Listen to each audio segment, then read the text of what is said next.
Let's start the new topic. It's too late already. It's 11. I'm gonna start a new topic right here. The new topic is very fun, right? I talked to Thương like it doesn't have anything to do with what we have learned last week. Really, that's just a little bit related, but it's a totally new concept. And here we go, database with MongoDB. This kind of like a totally different module. If you want to think of it like that, there's a lot of things to know about MongoDB, but we're gonna use all of them. We're gonna use a tool to help us to manage the database with JavaScript. Okay, enough of that. Let's start topic. Okay. Hello, onliners, do you hear me? Hello, hello.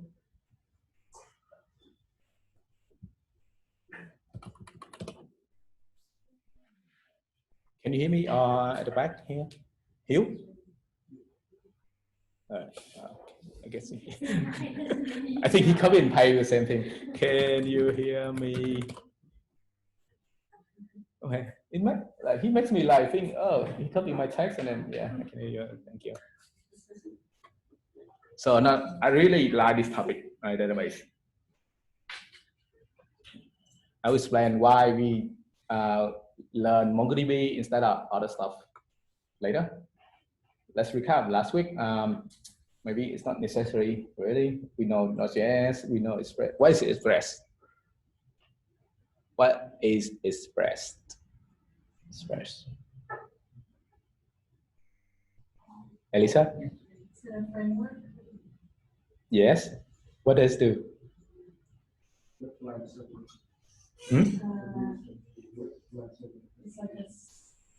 it works as a server for Node.js.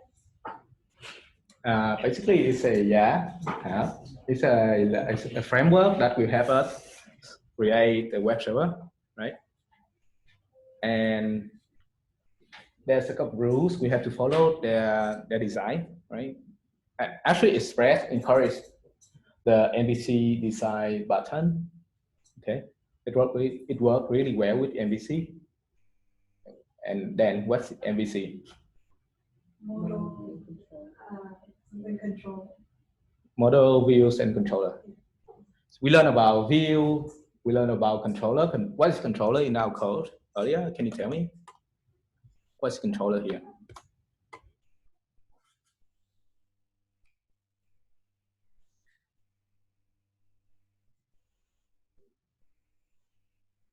This part is a controller, right?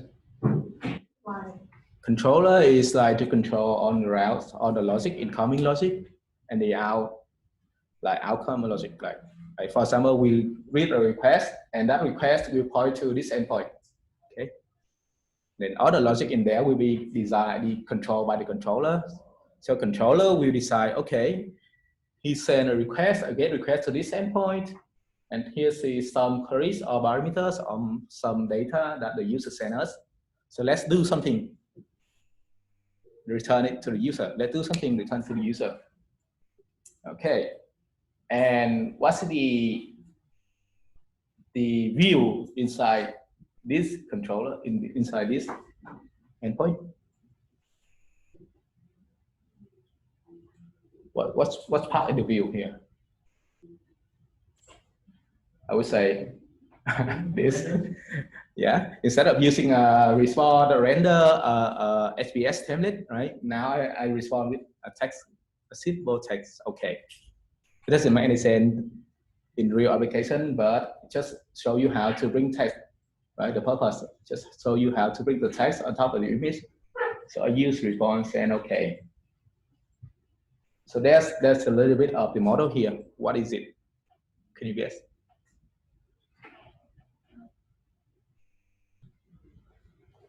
You can name the line number.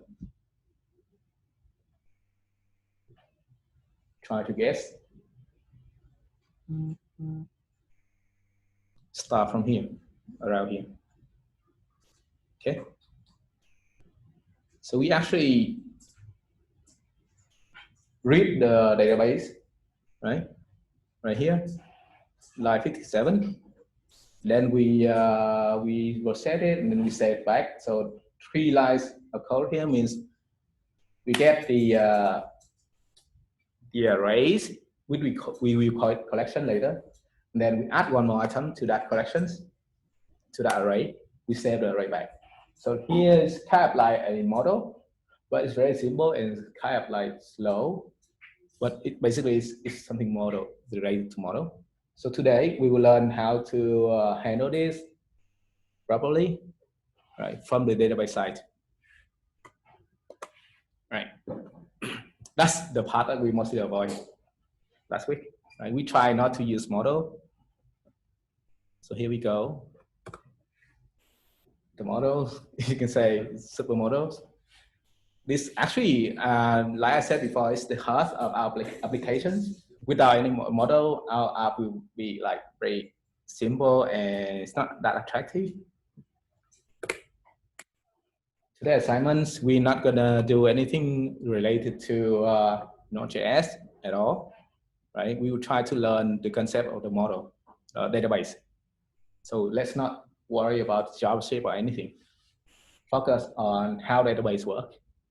So today assignment, you will have to go, the small quiz here is not necessary, it's old, and Charles rated it, it's outdated, and there's a lot of bugs in there.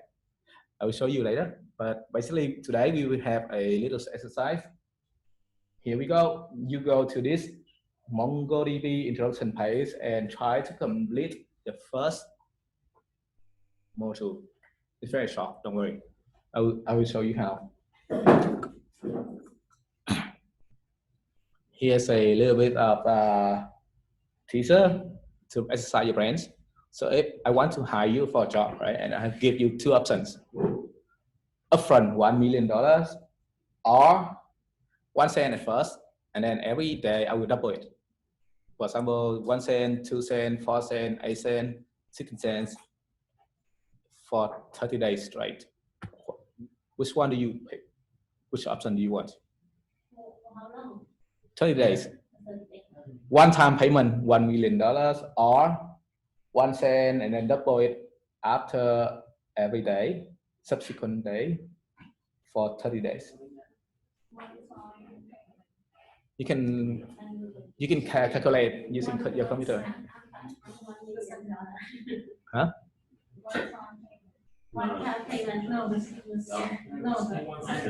It's the 8th wonder of the world, I think. This is the 8th wonder. It's going to be compound interest. It's compound interest. Here's the saying. It's the 8th wonder of the world. If you want to know more about it, it's finance. So after 30 days, I don't know exactly how much you get, but it's much more than $1 million, I would say. You can calculate it. For sure. It's just 30 days, right? So that's a little bit of just one question that you can think, right? So can you guess what do I want to talk about? Like, why should I give you this question? Because from the database side view, the data will be accumulated day after day, right? So it's become very huge in long term. So you get 5 million. Yeah, 5 million versus 1 million in just 1 month. Choose one. And I will go for the first one. Who knows if you give me 2 cents the second day, right? Who knows? Maybe you can away. So I would rather get 1 million. It's just my point of view. You prefer getting 1 million than 5 million? Yeah, I want to be safe then, sorry, right? I want to get 1 million right now. So you can get 1 million, you would right away, right? Yeah. what if you're the boss? You don't give me 2 cents the second day. What happened? I lose everything, right? So there are pros and cons. Yeah, high risk, high return. Exactly. Depends.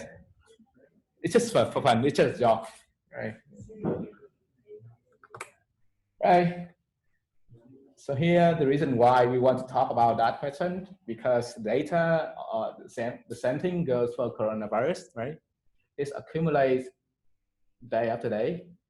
And if you take a look at how fast it grows, very fast. Same thing goes with the database. So here's how the data grow in the last 2 years, like more than 2 years, but like 90% of data was created in just 2 years. The latest 2 years, right? The recent 2 years, as you can see here, it's not up to date yet, but okay. So handle the data is very important. Like today, you only have an array of 5 items, but tomorrow you will have an array of 10 items, and then it's roll day after day. So how do you deal with that? You need a better tool, something called database system. Right now, so database system will help us to handle the big chunk of data, right? It can store a lot of data, for example, 100 gigabytes of data, just string and numbers, right? And it makes sure the database itself, the data itself, for example, it can back up and then restore it, back up and store somewhere else. You can have a hard drive to store all the backups and then bring it to somewhere else. You can, it also allow us to access to the data very quickly using the function, for example, the sorting functions that we learned on Monday last week. Okay, here there is this.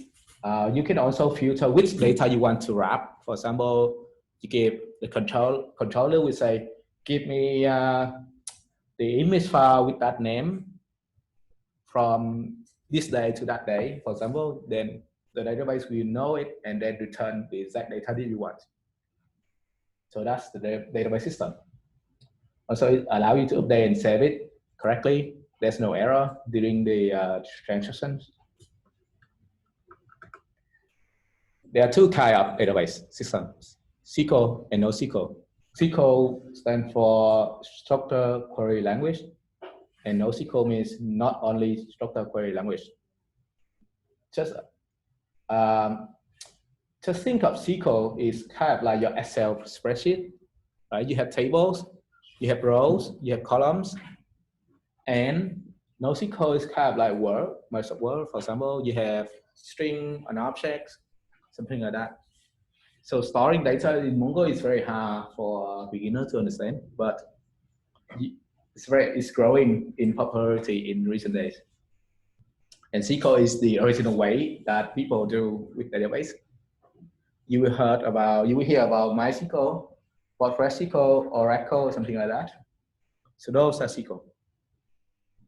What is the advantage of using NoSQL versus SQL? All right, that's a good question. NoSQL, you can store duplicate data. So what? Duplicate data.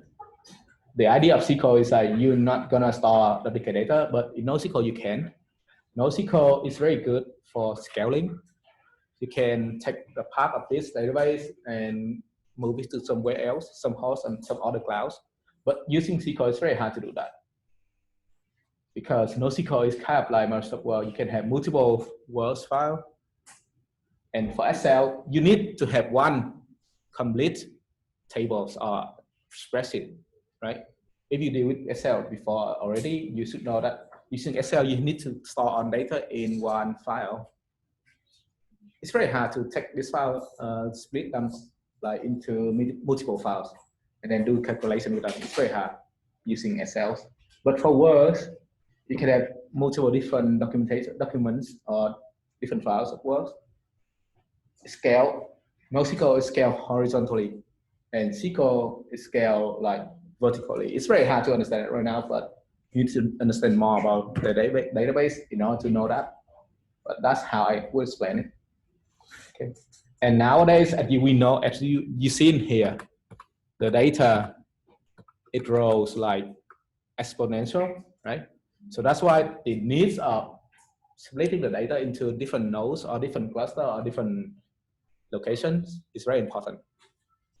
So we need to scale horizontally. As you can see, the data grows very fast. That's why NoSQL it become really popular lately. And there's a couple of reasons why we teach it instead of the original SQL. It actually goes very good with Node.js and Express because NoSQL actually JavaScript. It's a object, right? It's a JavaScript object, and then there's a little bit different, but basically it's just JavaScript object or JavaScript array, and then you turn into JSON, right? JSON is just a string, and then you store it. I will show you an example how we store data in MongoDB, but basically all the data is just JavaScript string.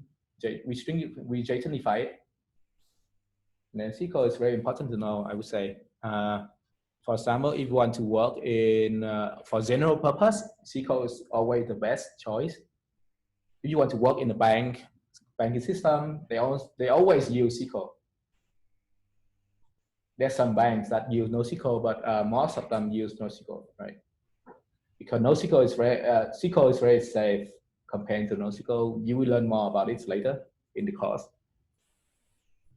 But if you use a tool that will help us manage the database in our code, it's very similar, and we usually call it ORM or ODM. ORM is like just object relational mapping, right? And ORM is the term that refers to the tools that you use SQL. And ODM, it's not very important to know, but it's good to know though. ODM is kind of like object document mapper, right? The only difference is the document and the relationship, the relational. Okay, using MongoDB, we will use something called ODM. Many people will call it the same ORM, the same word ORM, but actually it's different. ODM for NoSQL, ORM for SQL. And that's pretty much the general idea of the MongoDB. To use this tool on our computer, we need a couple of software. First, we need to install MongoDB program, which we can download from their website. Just go to the website, download it, install it. And then we have another tool called Compass. Compass is a graphic UI that will allow you to manage the database. Okay. If you don't want to use GUI, you don't want to have a very beautiful UI, you can use command line. Actually, command line is, when you install this, it's already there. So the shell is already inside the program. You don't need to install it. It's already there. So you can have two options, using command line or using a graphic UI. Depends. And MongoDB at last is kind of like the cloud that you store your database. Instead of storing it on your local machine, you can choose to store it on the cloud, right? On the cloud. Let's open MongoDB at last.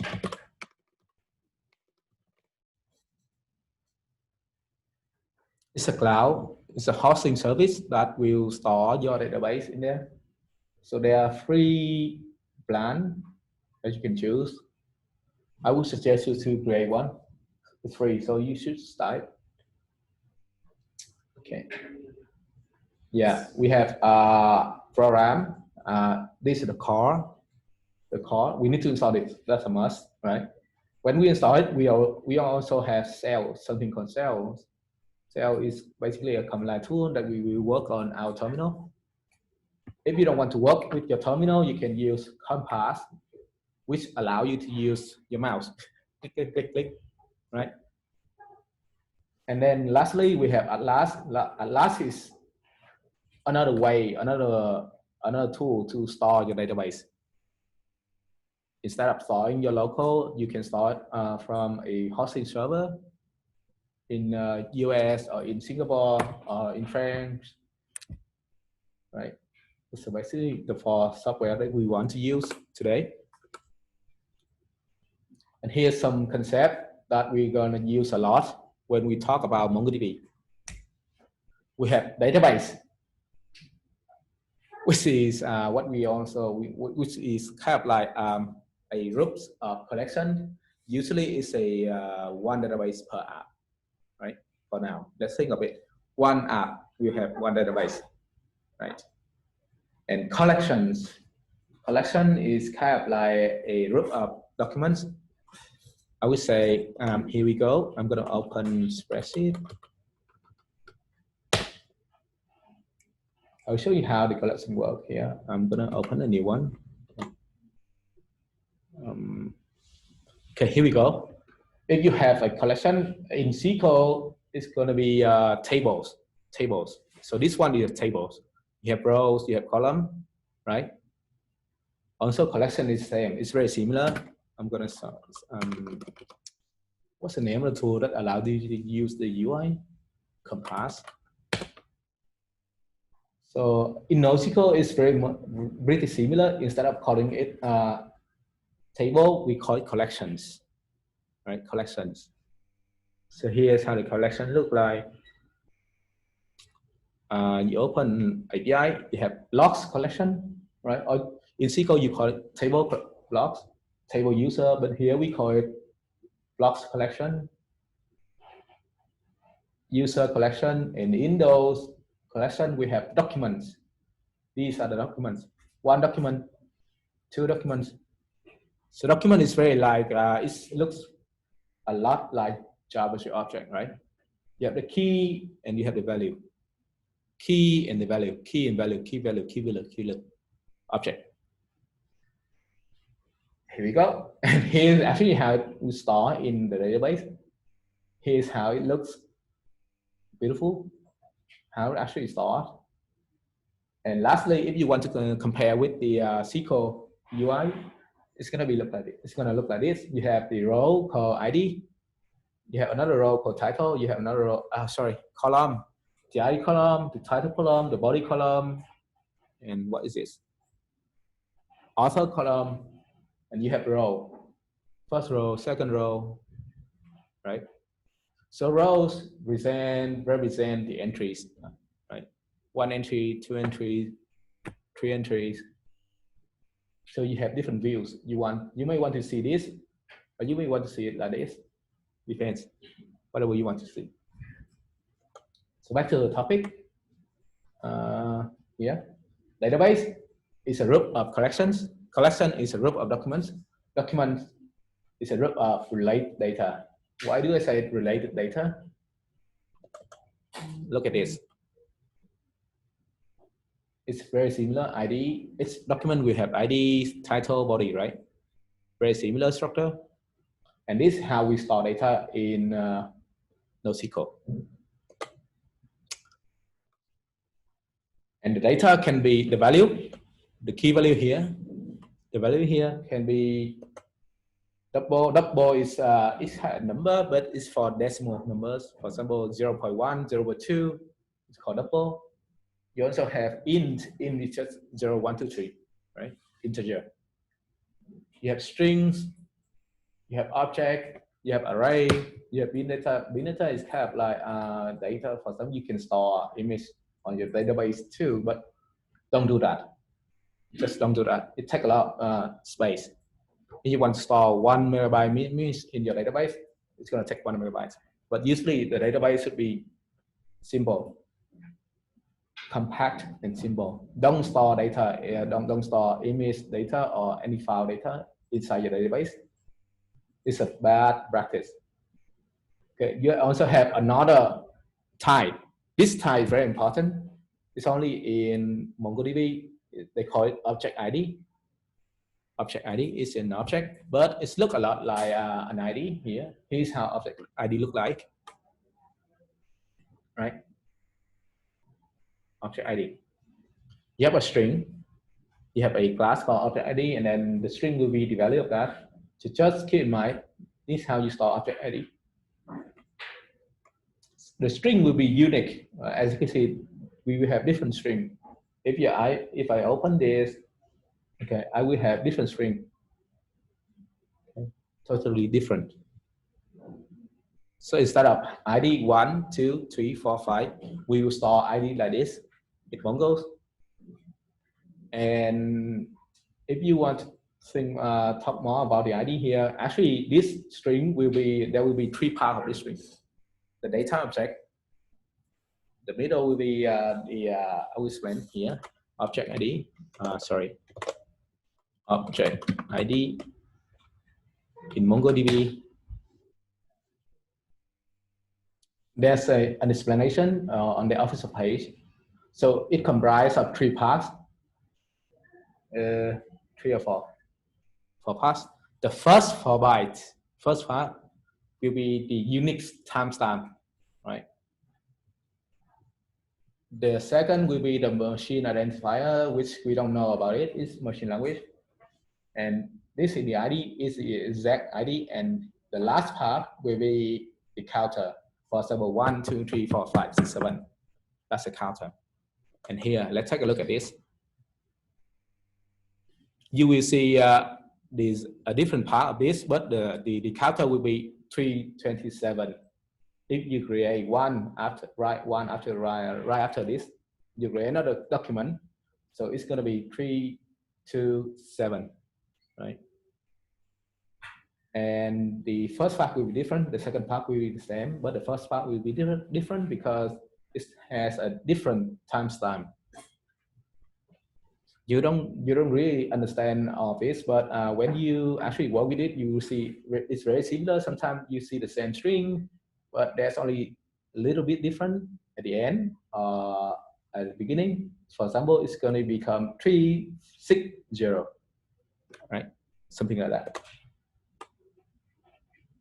So that's it. Oh, you can store Boolean and date as well.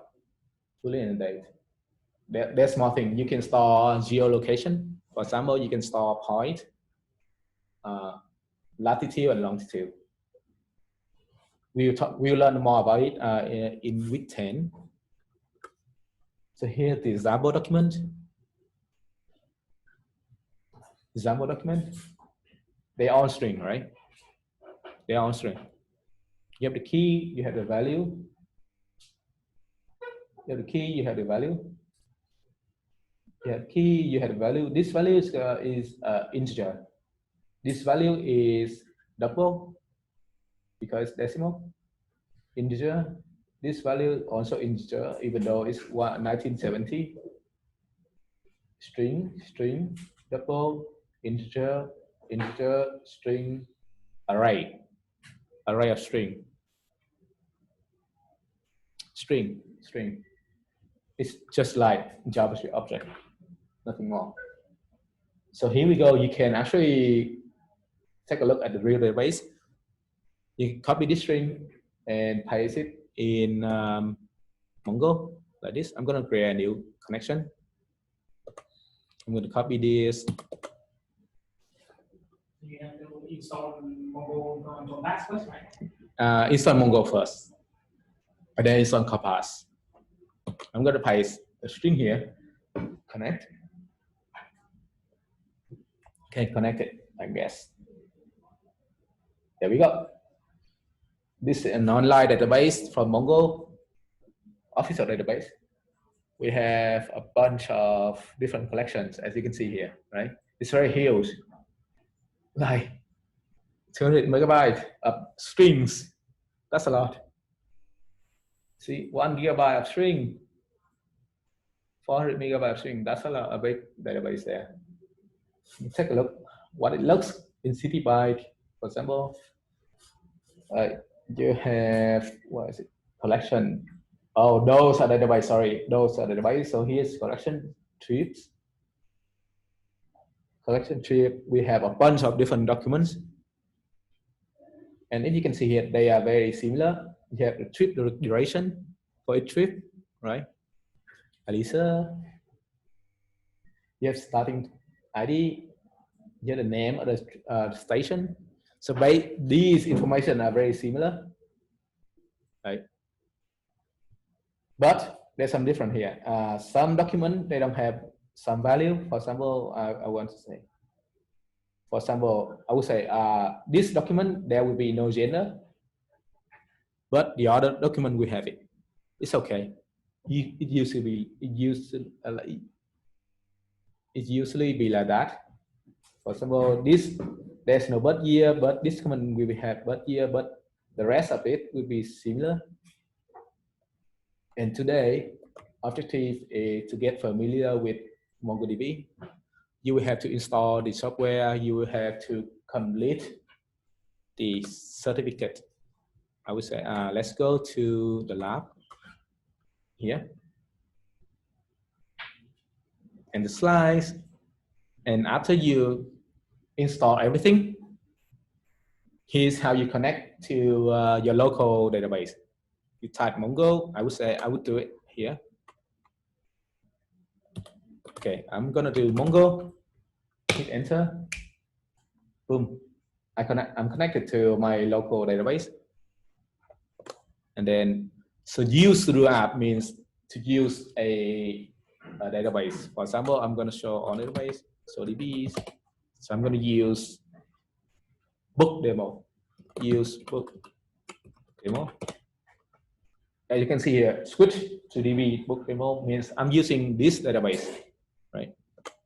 Just something like that. This is how you insert something into your database. For example, all right, let's use another one. Use to do demo.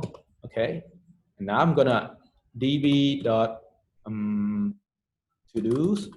To-dos here is the name of the collection. You can create a collection like this. If there's no short collection, it will automatically create one for you. So db.todos means inside this database, I want to target this collection, and this collection I'm going to insert one.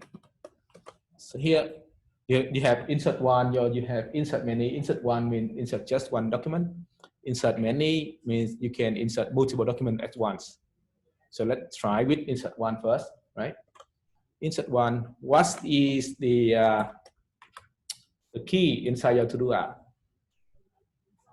What is the required key? Yes, it's complete. True or false? Let's use a string here. Okay, false. What else?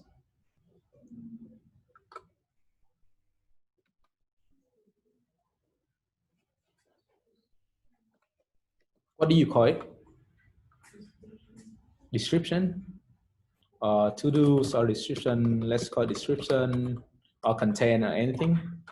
Okay, have lunch. Let's enter here. Let's see what happens.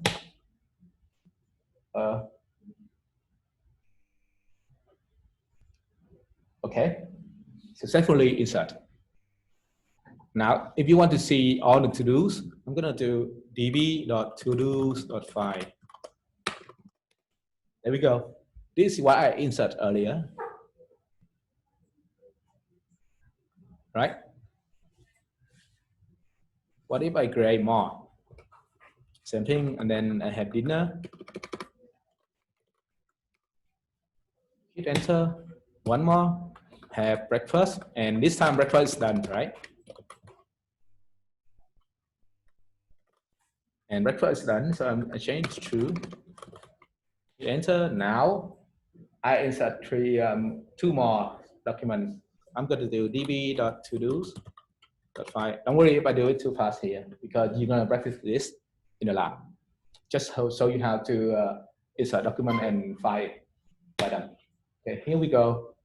I have 3 to-dos, 2 false and 1 true. Right, very simple. And what if I only want to find only to-dos that is done? See, the syntax is complete, true. Hit enter, you already see 1, right? So that's how it works using command line. There's more, there's a lot more, but basically that's how it works using command line. You can also install a GUI which is called Compass. And using Compass, you can see all of it. You can use the filter in here, right? For someone who wants to find gender 1,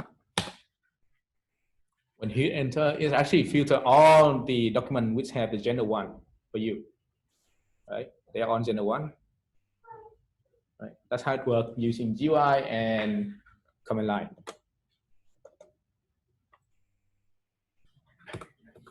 Okay, I explain the string here. I show you how to copy and paste the string, but I didn't explain what inside that. The first thing, the first part will be the protocol. Like on the URL, it's going to be HTTP or HTTPS, right?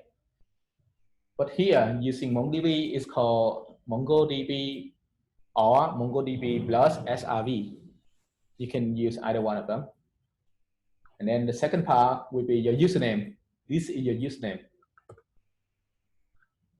Okay.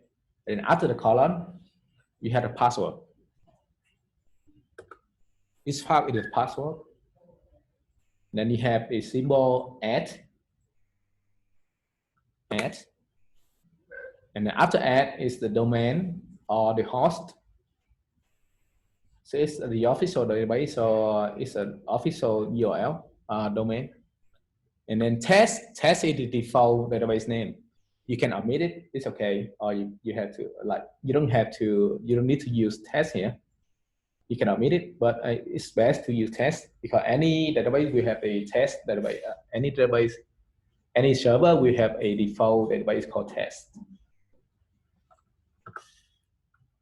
And yeah, so to do this, you need to actually install the software. So let's take a break and try to install software. There will be a lot of problems during the installation. Take your time. You can download it right now. Open your computer, download it now, and then go and have lunch, and then come back and install it. Right? Can we download the MongoDB community server? Okay. That's a good question. MongoDB.com. Usually, I would do it like one or twice.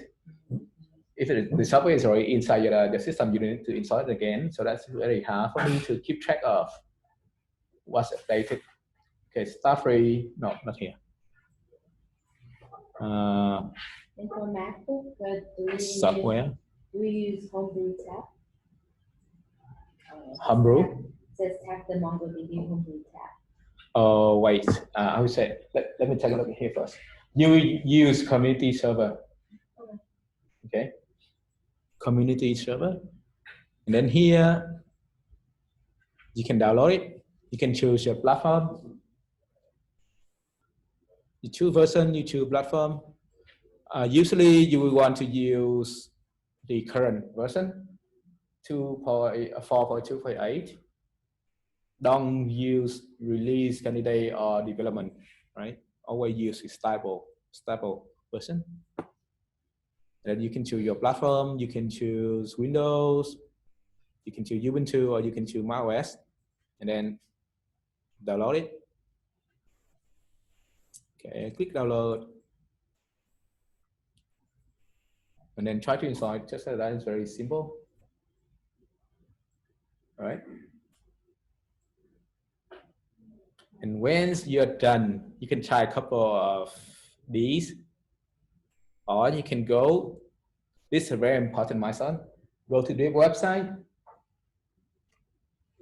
There's a couple of courses, a couple of modules in there that you can enhance your MongoDB skill. But just for today, we want you to finish the M001 module. So you need to log in. You can either log in with Google or create a new account. Here, go. Log in.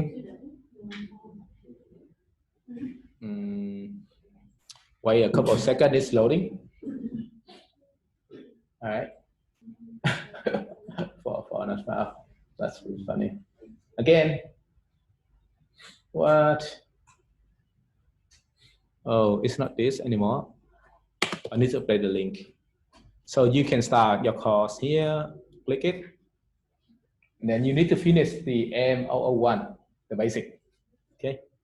In this module, this module, it will teach you a lot of things about MongoDB, the basic of MongoDB. I'm going to click it. And here you register the course. Okay. And then you have to finish this setup. It actually tells you how to set up your database as well, right? I'm gonna start. Let's begin. Okay, there's setup. Click on setup. Hi. You will have to watch a couple of videos.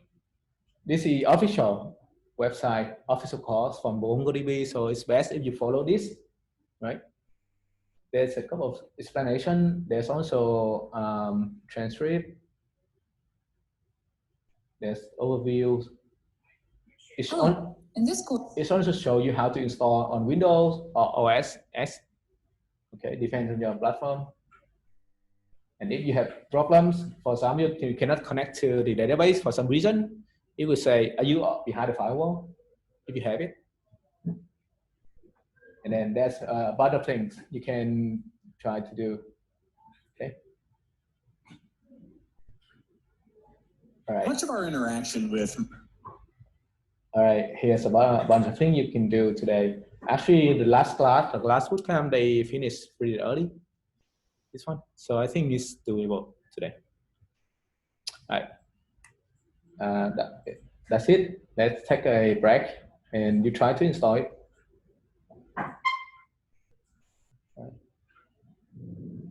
hello. In this Oh, course, stop, please. All right. So that's it. Do you have question about more database? Just installing it. Yeah, try to install it. If you run into problem, you can look at the list here. Inside the list here, there's actually some frequently question and answer. There's some walkthrough. Because this official is very clear. Yeah, okay. Hang on.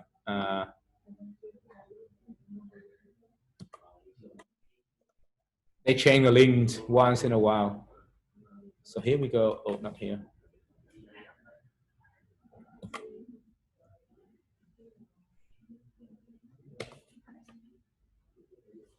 Okay.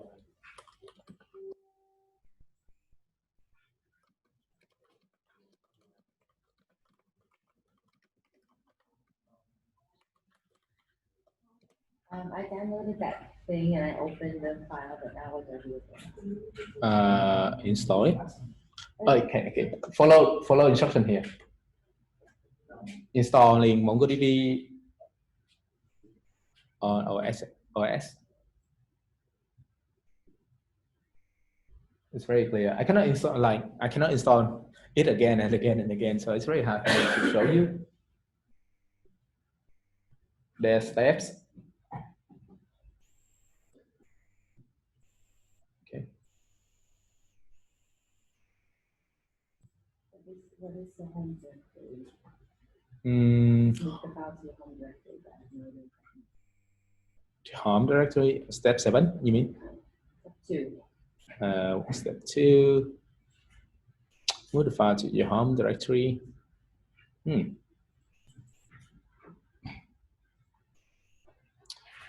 Home directory. Let me see. Usually I put it everywhere, but something Mac OS home directory. Here we go.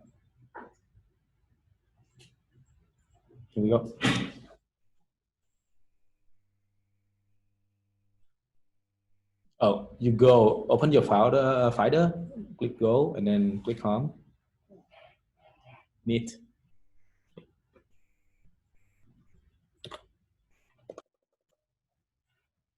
All right, I'm gonna stop the video here.